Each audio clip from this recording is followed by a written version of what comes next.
Hi, good morning, dear students. We were studying email writing yesterday. So, before going further, we are going to see what we studied yesterday. आपण पुढे जाण्याच्या आधी की ना काल काय काय शिकलो हे आपण बघणार आहोत. Okay, firstly what we studied, what is email. आपण पहिल्यांदा काय बघितलं की ना what is email. Then secondly we studied why use email. We saw email basics and email message template. हे 4 पॉइंट्स आपण काल स्टडी केलेले आहेत. Okay, so first we will see what is email. I am just going to recap करणार आहे fast. What is email? तर electronic mail. Email means electronic mail and it is used for sending messages to one or more recipients.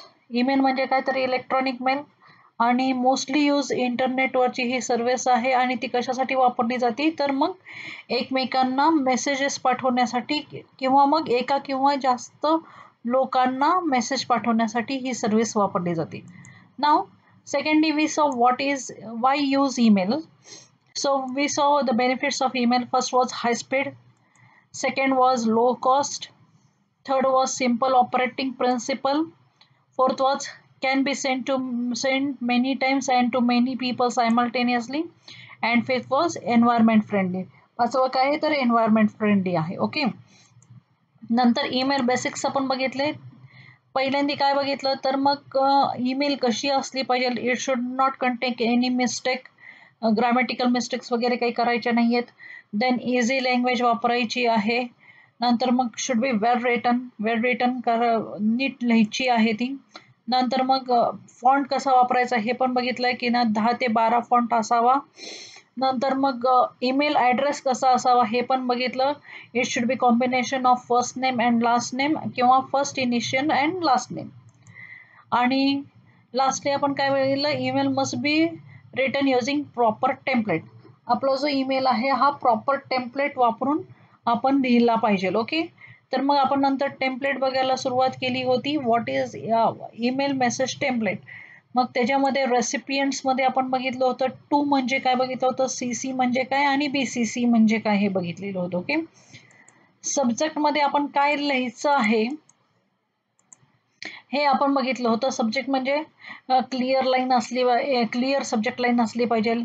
त्याच्यामध्ये आपण कशासाठी email पाठवतो ह्याचं reason आपण स्पष्ट केलं पाहिजे.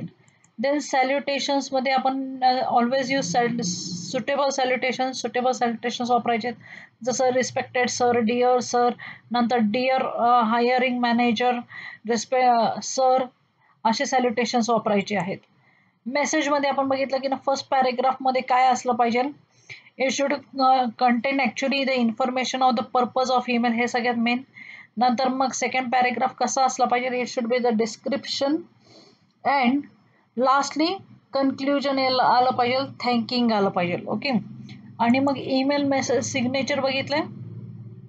नेम टाकायचं, डेझिग्नेशन टाकायचं आहे, अल्टरनेट ईमेल आय डी टाकायचं आहे आणि कॉन्टॅक्ट डिटेल्स टाकायचे आहेत. Okay, now we are going to see some email message templates. Email message templates आपण बघणार आहोत. Okay, so this is the email message template.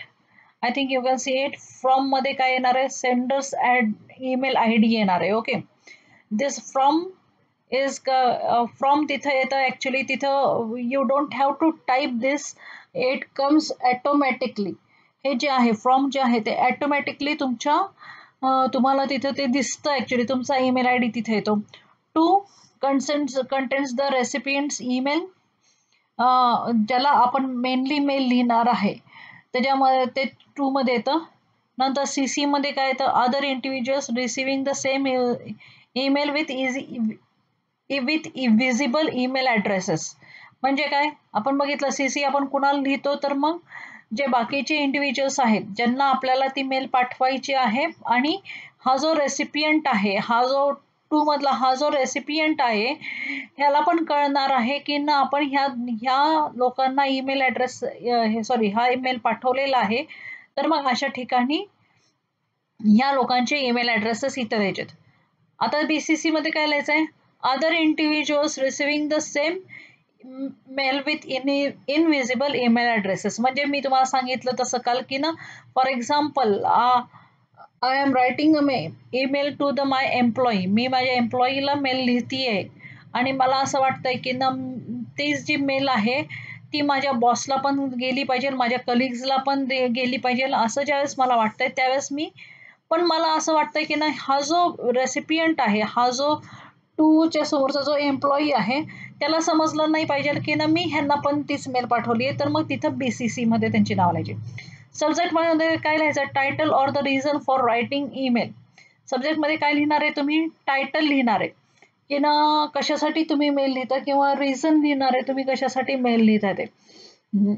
सॅल्युटेशन्समध्ये words like dear, respected, high etcetera. Okay, हाय शक्यतो आपण वापरत नाही, आपण हे इन्फॉर्मल मेल्सला वापरतो. ओके, मेन बॉडीमध्ये काय येणार आहे, मेन कंटेंट ऑफ द ईमेलमध्ये इंट्रोडक्शन येणार आहे, मॅटर इन डिटेल येणार आहे आणि कन्क्ल्युजन येणार आहे. क्लोजिंगला एंडिंग स्टेटमेंट येणार आहे. अटॅचमेंट्समध्ये attach files with an email, म्हणजे फॉर एक्झाम्पल तुम्ही जॉबला अप्लाय करताय तर मग तुम्ही जर सपोज तुमचे काही कॉपीज लावलेले आहेत, म्हणजे तुमचं फॉर एक्झाम्पल असा विचार करा अटॅचमेंट्समध्ये तुम्ही तुमचं डिग्री सर्टिफिकेट लावलेलं आहे, पोस्ट ग्रॅज्युएशनचं सर्टिफिकेट लावलेलं आहे, नंतर मग तुमचे काही एक्सपिरियन्स सर्टिफिकेट लावलेलं आहे किंवा तुम्ही बाकीचं जर सपोज असा विचार करा की ना बाकीचे कुठले तरी कोर्सेस केलेले आहे त्याचे सर्टिफिकेट लावलेले आहे, तर मग ते सगळे तुम्ही सर्टिफिकेट्स इथं लावायचे.